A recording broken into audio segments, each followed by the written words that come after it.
கட்சி இந்த அமைப்பு தொடங்கப்பட்டதிலிருந்து நான் கலந்து கொண்டிருக்கின்றேன். எல்லாம் எனக்கு அந்த ஒரு வாய்ப்பை நல்கியிருக்கின்றான். அவனுக்கே எல்லா புகழும் முடித்தார். ஒரே ஒரு விஷயத்தை மட்டும் சொல்லி முடித்துக் கொள்ள விரும்புகின்றேன். இவ்வளவு தூரத்திற்கு ஒரு சிறிய அளவில் ஆரம்பிக்கப்பட்ட ஒரு சிறிய மதர்சா, அந்த இருவர் கணவன் மனைவி இவருடைய பெரும் முயற்சியில் இன்னைக்கு இவ்வளவு மாணவர்கள், ஏன்னா முதல் நேரத்திலிருந்தே நான் கலந்துட்டு இருக்கேன், வந்து நிச்சயமாக எல்லா புகழும் இறைவன் ஒருவனுக்கே.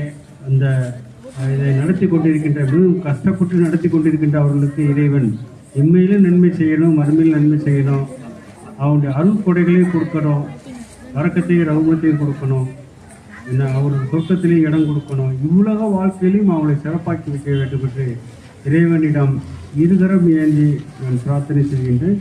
ஒரே ஒரு விஷயத்தை சொல்லி முடிச்சுக்கிறேன்.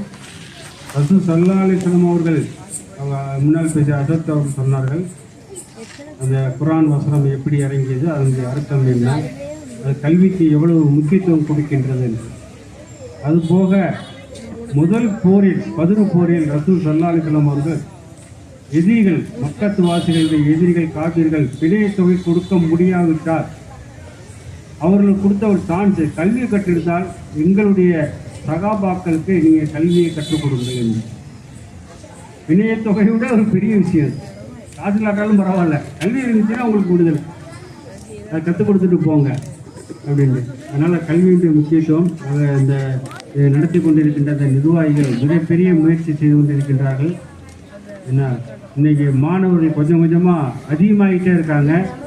அதே மாதிரி பெண்களுடைய கூட்டமும் அதிகமாகிட்டே தான் இருக்குது. அப்போ இஸ்லாத்தில் அவங்க எடுத்த அந்த முயற்சி வெற்றியை நோக்கி போகின்றார்கள். இறைவன் நிச்சயமாக ஈருலக வெற்றியை கொடுப்பான். ஏன்னா நம்ம வெற்றியை கொடுப்பான்னு மட்டும் சொல்லக்கூடாது. எல்லாம் சொல்லும் போது சொல்கிறான், இம்மையிலும் கேளுங்கள் மறுமையிலும் கேளுங்கிறான், நரக நெருப்பு வச்சு போய் கேளுங்கிறான் குர்ஆனுடைய ஆயத்தை. அதனால் எல்லாம் அவர்களுக்கு கொடுக்கணும்.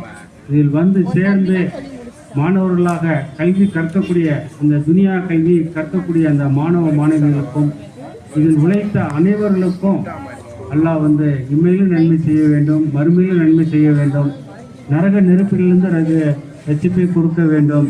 சொர்க்கத்துக்கு ரசூல் ஸல்லல்லாஹு அலைஹி வஸல்லம் அவர்களுடைய குடும்பத்தாரோடு சொர்க்கத்தில் இருக்கக்கூடிய பாக்கியத்தை இறைவன் கொடுக்க வேண்டும். அதற்கு மேலாக கல்வியானத்தை மேலும் மேலும் அதிகமாக்கி நல்லோர்களுடன் இறைவன் சேர்க்க வேண்டும் என்று கூறி என்னுடைய இந்த சிறிய உரைக்கு நன்றி தெரிவித்து விடைபெறுகின்றேன். வாஹிது தவானா அனில் அல்ஹம்துலில்லாஹி ரப்பில் ஆலமீன்.